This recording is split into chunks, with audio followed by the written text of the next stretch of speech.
कुछ बाघ और उनके साथ कुछ बाघ मानव सिपाही घाटी में बड़ी तेजी से भाग रहे थे, क्योंकि उन सभी को अपनी मौत अपने सामने नजर आ रही थी। विशाल टैंक लेकर एक सफेद शेरनी तूफान की तरह मौत बनकर उन बाघ मानवों के पीछे पड़ी थी। मैं आज किसी को नहीं छोड़ूंगी, हर जालिम को मिटा दूंगी। परसों से बदले की जो आग मेरे सीने में जल रही है, आज तुम सबको तबाह करके वो बदला पूरा करूंगी। सफेद शेरनी उन बाघ मानव सिपाहियों पर तोप के कई गोले दागती है और उन सभी के टुकड़े टुकड़े कर देती है। आखिर ये बहादुर सफेद शेरनी कौन है जो आज इन बाघ मानवों पर कहर बनकर टूटी है, और वह किस बदले को पूरा करने की बात कर रही थी? चलिए इस कहानी को शुरू से समझते हैं। आज से 10 वर्ष पहले ये सफेद शेरनी रामगढ़ जंगल में भानु शेरनी के नाम से जानी जाती थी।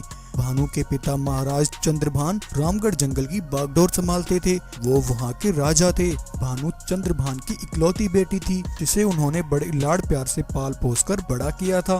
10 दिन बाद रामगढ़ जंगल का राज्य संभालने के लिए वर्षों बाद फिर से जंगल में चुनाव होने जा रहा था, जिसमें पहले स्थान पर 5 वर्षों से राज कर रहे महाराज चंद्रभान थे और दूसरी तरफ उनके विरोध में रामगढ़ जंगल से कुछ किलोमीटर दूर रहने वाला बिशंबर बाघ था। बिशंबर कई सालों से रामगढ़ जंगल पर अपना कब्जा करने का सपना देख रहा था। इस बार चाहे कुछ भी हो जाए, अगर घी सीधी उंगली से नहीं निकला तो खून की नदियां बहा दूंगा, लेकिन रामगढ़ जंगल को हत्या कर ही रहूंगा। सिपाहियों, तुम सब तैयार रहना। और वहीं 10 दिन बाद रामगढ़ जंगल में चुनाव की प्रक्रिया शुरू होती है। एक तरफ महाराज चंद्रभान और दूसरी तरफ बिशंबर अपने सिपाहियों के साथ चुनाव लड़ने आता है। बिशंबर के मुकाबले चंद्रभान की तरफ मिलने वाले वोटों की संख्या ज्यादा थी। ये देखकर बिशंबर को अपनी हार साफ नजर आने लगी। तब उसने एक रणनीति बनाई। वो अपने सिपाहियों को लेकर चंद्रभान के सामने आकर खड़ा हो जाता है। इस चुनाव में मिलने वाले वोटों की गिनती दोबारा से होनी चाहिए। मुझे शक है चंद्रभान ने इस बार कोई गड़बड़ी की है। बिशंबर, ये तुम्हारी सिर्फ अपना और मेरा समय बर्बाद करने की एक चाल है। चुनाव के नतीजे तुम्हारे सामने हैं, तुम हार चुके हो बिशंबर। चंद्रभान के साथ झगड़ना बिशंबर की एक चाल थी। इधर बिशंबर चंद्रभान के साथ झगड़कर उसका ध्यान भटका रहा था, तो वहीं दूसरी तरफ उसके कुछ सिपाही बाघ मानव चंद्रभान को मिलने वाले वोटों के कागजों को उठाकर वहाँ से भाग जाते हैं। चंद्रभान बिशंबर के सिपाहियों को भागते हुए देख लेता है। धोखा, मेरे साथ धोखा हुआ है। मैं जान गया हूँ, ये सिर्फ तुम्हारी एक चाल है।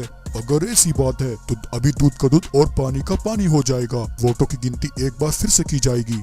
और इस तरह एक बार फिर से दोनों की वोटों की गिनती होती है। तब बिशंबर की तरफ मिलने वाले वोटों की संख्या ज्यादा थी और इस तरह मिलने वाले वोटों की हेराफेरी करके बिशंबर ये चुनाव जीत जाता है। चंद्रभान अपने साथ हुई इस नाइंसाफी से हताश होकर अपने कुछ वफादार सिपाहियों के साथ जंगल में हड़ताल पर बैठ जाता है।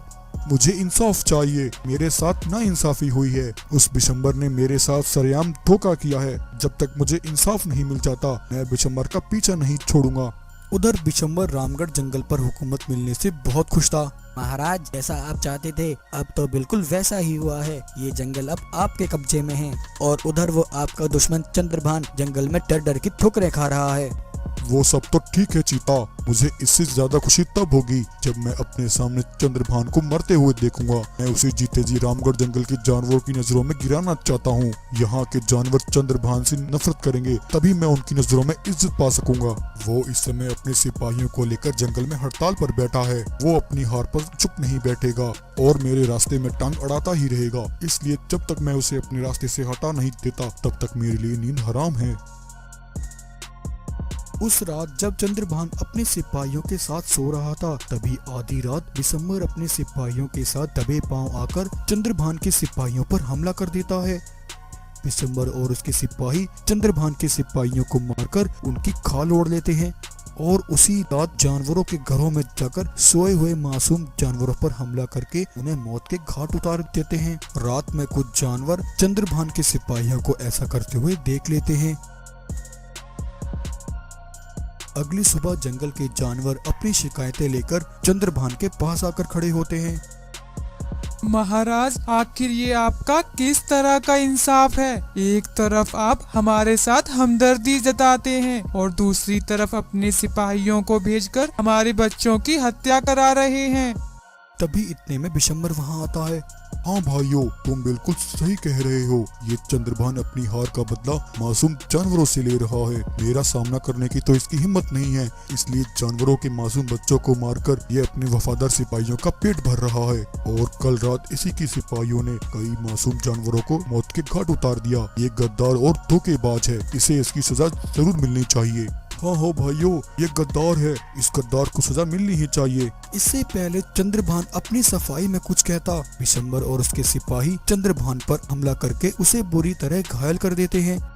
रामगढ़ जंगल के जानवरों, तुम सब चिंता मत करो, इस धोखेबाज को इतनी आसान मौत नहीं दूंगा। मैं इसे ऐसी मौत दूंगा कि इसकी आने वाली 7 पुश्तें भी इसकी मौत का नजारा याद करेंगी। बिशंबर चंद्रभान को बीच चौराहे पर लटका देता है। मासूम भानु शेरनी अपने पिता को बचाने की बहुत कोशिश करती है, लेकिन वो बेचारी अकेली कुछ नहीं कर पाती। बिशंबर के सिपाही भानु के सामने ही उसके पिता को फांसी पर लटका देते हैं। भानु अपने ही सामने अपने पिता को खोने का दुख बर्दाश्त नहीं कर पाती। वो अपने पिता की लाश को उठाकर उसका अंतिम संस्कार करती है। आज उस बिशंबर ने मेरे निर्दोष पिता की हत्या की है, जिसने इतने सालों तक इस जंगल की सेवा की। आज उसी जंगल के बेरहम जानवरों ने मेरे निर्दोष पिता पर रहम तक नहीं खाया। पिताजी, मैं कसम खाती हूँ, आपके ऊपर लगे गद्दारी का कलंक एक दिन जरूर मिटाऊंगी। मैं उस जालिम बिशंबर को तबाह कर दूंगी और आपको इंसाफ जरूर दिलाऊंगी। तब भानु शेरनी एक दूसरे जंगल में आकर रहने लगी। उस मासूम ने अपने बाजुओं में ताकत इकट्ठा करने के लिए तैयारी करना शुरू किया और दिन रात दुश्मन का सामना करने के लिए ट्रेनिंग लेना शुरू की। और आज 1 साल बाद अब भानु शेरनी के अंदर वो ताकत आ चुकी थी कि वो बड़ी से बड़ी चट्टान का भी सामना कर सकती थी। उधर रामगढ़ जंगल में दिन ब दिन बिशंबर का कहर और जुल्म अपने जंगल पर बढ़ता जा रहा था। उसने जबरन मासूम जानवरों की जमीनों पर कब्जा करना शुरू कर दिया। ये मैं क्या सुन रहा हूँ? तुम दोनों ने अभी तक अपनी जमीन के कागजों पर दस्तखत नहीं किए। मुझे जल्द से जल्द हमारे जमीन के कागजों पर तुम दोनों की दस्तखत चाहिए। अगर कल तक ऐसा नहीं हुआ तो मैं तुम्हारा भी वो हाल करूँगा जो मैंने कुछ साल पहले तुम्हारे उस मसीहा चंद्रभान का किया था। इसका मतलब महाराज चंद्रभान बेकसूर थे। हाँ, तुमने सही पहचाना। वो चंद्रभान तो अपनी ईमानदारी के रास्ते पर ही चल रहा था, लेकिन मुझे उसकी ईमानदारी से जलन हो रही थी। इसलिए मैंने उस रात उसके सिपाहियों पर हमला करके उन्हें मारकर उनके सिपाहियों की खालें ओढ़ ली थी और जानवरों के घरों में जाकर उन्हें मौत के घाट उतार दिया था। और मैंने सारा इल्जाम चंद्रभान और उसके सिपाहियों पर लगा दिया। वो मेरे रास्ते का सबसे बड़ा कांटा था। अगर वो आज जिंदा होता तो मैं कभी भी इस जंगल पर अपना कब्जा नहीं कर पाता।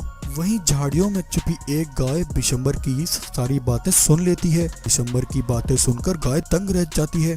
गाय जंगल के सभी जानवरों को इकट्ठा करती है और उन्हें ये सारी बात बताती है। भाइयों, हमसे बहुत बड़ी गलती हो गई। हमने अपने निर्दोष और बेकसूर महाराज चंद्रभान पर भरोसा नहीं किया। एक गलत फैसले के कारण आज महाराज हमारे बीच नहीं रहे। बिशंबर ने अपने लालच में आकर ये सब किया और इल्जाम हमारे महाराज पर डाल दिया। हे भगवान, अब हमारे महाराज चंद्रभान को कौन इंसाफ दिलाएगा और कौन हमें उस दुष्ट के जुल्मों से आजाद कराएगा। तभी इतने में तूफान की तरह दहाड़ते हुए भानु शेरनी वहाँ पहुँचती है। भानु को देखकर जंगल के जानवर हैरान हो जाते हैं। अरे ये तो भानु है। तुम जिंदा हो। हमें लगा हमने तुम्हें खो दिया है। नहीं, मैं जिंदा हूँ। मैं उन हत्यारों को मिटाए बगैर नहीं मर सकती। आज मैं उन हत्यारों को तबाह कर दूंगी। तो इस तरह आज भानु एक भयंकर तूफान बनकर उन हत्यारों पर कहर बनकर टूट रही थी। भानु बिशंबर के सभी सिपाहियों पर गोले दागकर उनके टुकड़े टुकड़े कर देती है। ये देखकर बिशंबर के पैरों तले जमीन खिसक जाती है और वो अपनी जान बचाने के लिए भागने लगता है। लेकिन भानु ने तो अपने पिता के हत्यारों को मिटाने की कसम खाई थी। भानु बिशंबर को रोककर उस पर जोरदार हमला करती है और अपने हमलों से बिशंबर को वहीं जान से मार देती है। आज भानु अपने पिता की हत्यारों को मारकर उनसे अपने पिता की मौत का बदला पूरा करती है और सालों बाद अपने निर्दोष पिता को इंसाफ दिलाती है। और फिर भानु अपने पिता चंद्रभान के जंगल को खुशी खुशी जानवरों के साथ संभालने लगती है। तो प्यारे दोस्तों, कैसी लगी आपको आज की हमारी ये कहानी? अगर आपको ये स्टोरी अच्छी लगी हो तो वीडियो को लाइक करें, शेयर करें और ऐसे ही मजेदार कहानियां देखने के लिए हमारे चैनल को सब्सक्राइब करें।